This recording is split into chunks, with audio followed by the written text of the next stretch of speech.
I'm Narendra Singh Rathore. I'm campus director of Gitanjali Institute of Technical Studies. So at the outset, I would like to extend my sincere greeting to all of you, especially to all engineers of our country, that a happy Engineers Day.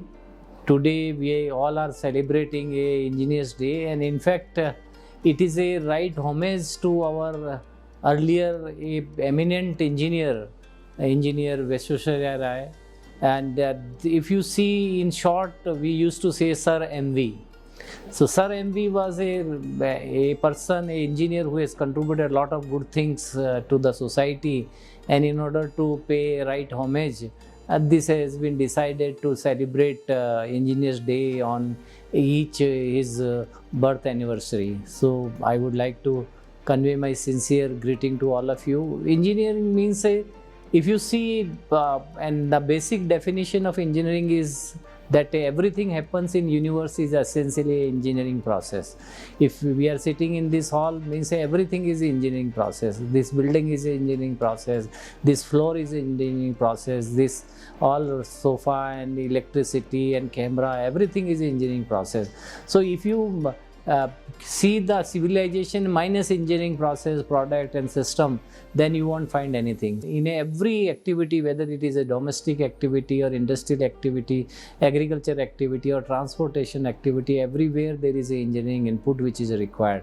So that's why in our country as well, if you see that we have got more than 6,000 engineering colleges, and out of these around 3,500 engineering colleges are being governed through the private entrepreneurs, and these all private engineering colleges are doing an excellent job because they have decided on a mission mode to contribute for the country. This is the country where every year more than 15 lakhs engineers are graduating, and our India is producing a largest number of engineers across the globe.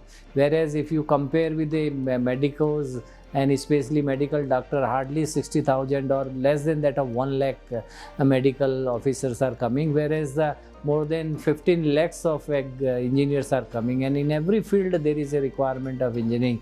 And engineer, if you see all process, system and devices, if you see, in order to design and develop the very important task which engineers are doing, that is a design and development of different system and process. If we are interested to make the system simple, convenient and efficient, of course engineering technology is required. Even if we are interested to have a right type of a security, safety and surveillance of a system, even then we need a engineering input or engineering devices and technology and system. And same thing is true with, if you see in a medical line as well, in most of the hospital, it is the engineering gadgets which are ultimately be responsible for this thing. And now with the invention of a artificial intelligence and machine learning algorithm, and now we can say that everything one can predict with the help of a engineering input. If you are interested to monitor any process, engineering tool is available, that is AI tool, and based on this AI tool, even you can forecast what will be its result. If you are interested to see what will be the age of your car, even then you can find out. Same thing is true with now thanks to Mr. Elon Musk, who has been given this opportunity by the government of US. He has developed a chip, and that chip can be embedded and can be placed with the human beings, and with the help of this chip we can find out that how your blood disorder will be there in near future, whether there will be any chances of diabetic or hypertension, even obesity can be easily checked. So that's why engineering is a subject matter, thereby you can get each and everything. So this is the only branch of you can say education where we are training our student not only to design and develop, but even for critical problem solution. If you see in a present context, it is not a multidisciplinary approach which is required, but a trans-disciplinary approach.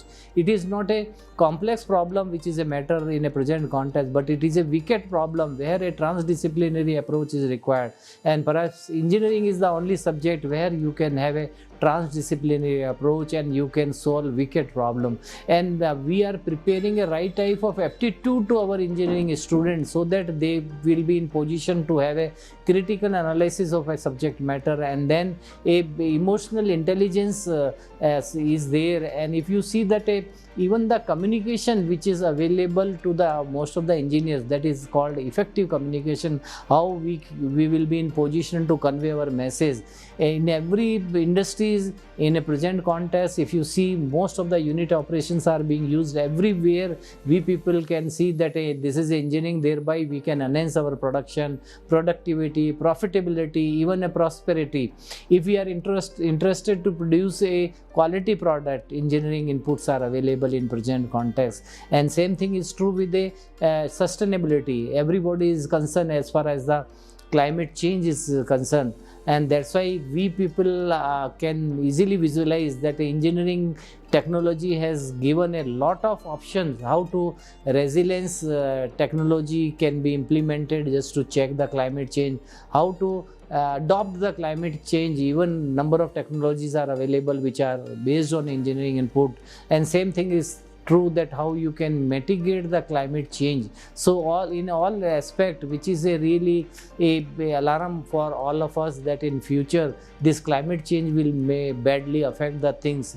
Even in a business marketing, if you see that a business intelligence, you can have a engineering input. If you are interested for market intelligence, even engineering inputs are available. So as a whole, not only for increasing efficiency of system, but for making a system so simple and convenient, and thereby we can think that how we can proceed.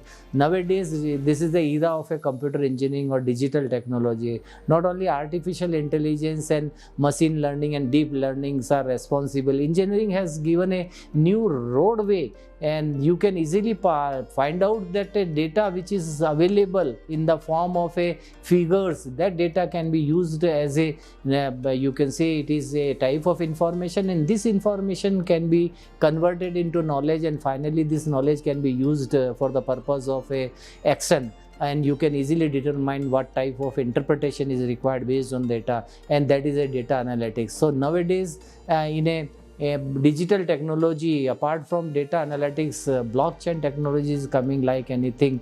Even you can say all GPS and GIS systems are with the help of our engineering input. And one important thing is that most of the engineering education is based on innovation, and this is the only subject matter where innovation and critical thinking, and especially your creativity is to be introduced in the right way. And as a result of this one, we are in position to make the things so simple, and we can ultimately enhance our productivity and profitability. So as a whole, I can promise to all of you that in a future as well, everything will be governed through the engineering item. And in present context as well, if you see whether it is a medical profession or a law profession or even a profession related to transportation, a number of innovation has been made, and as a result of this, things are simpler and we can easily come out to the proposal.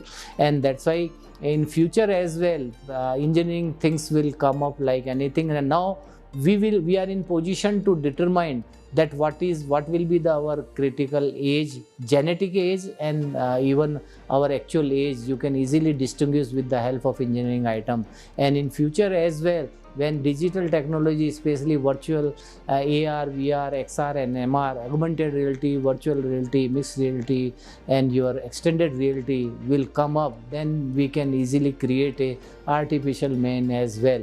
There is also a scope of nowadays robots are used for a number of a purpose. So engineering is a evergreen field, and I am sure in future it will expand like anything. So once again, I would like to congratulate all the engineers of this country and to the all across the globe, those who have contributed a lot of things, and they are continually doing the things. And every year more than 15 lakhs engineers are coming for the service of the society. I am sure their services will be definitely get a right reward, and they will build a new future. If you see recently Chandrayaan 3 which has been gotten a space in a southern pole of a moon. It was 100% developed through the engineers. If you see the rover, even the type of an interesting thing is that a earlier robot which was connected with a main server, now this all robot, they are being connected with a scientist brain, and as a result of this, quickly scientists will get an information. Otherwise, earlier the robot was sending their information to server, and then server was giving some message to the scientists, and then they were concentrating. Now recently the Chandrayaan 3rd, which was planted by our scientist in a moon, southern pole of a moon, it is a typical example of a modern engineering tools and technology, and I am sure same thing will be repeated in future. And the day is not quite far, if you see in a near future, we will reach to the highest position where everything, if you see, ChatGPT is not available up to the level of getting information in the form of a chat, but that has been extended in the form of a, rather than ChatGPT, it is a wash GBT, it is a clean GBT, it is a cook GBT through which you can easily cook. So everything you can develop, you can design, and you can execute with the help of engineering tools. So once again, I would like to congratulate all of you, and I wish our engineers will do a better job in future. Thank you very much. Thanks a lot to all of you.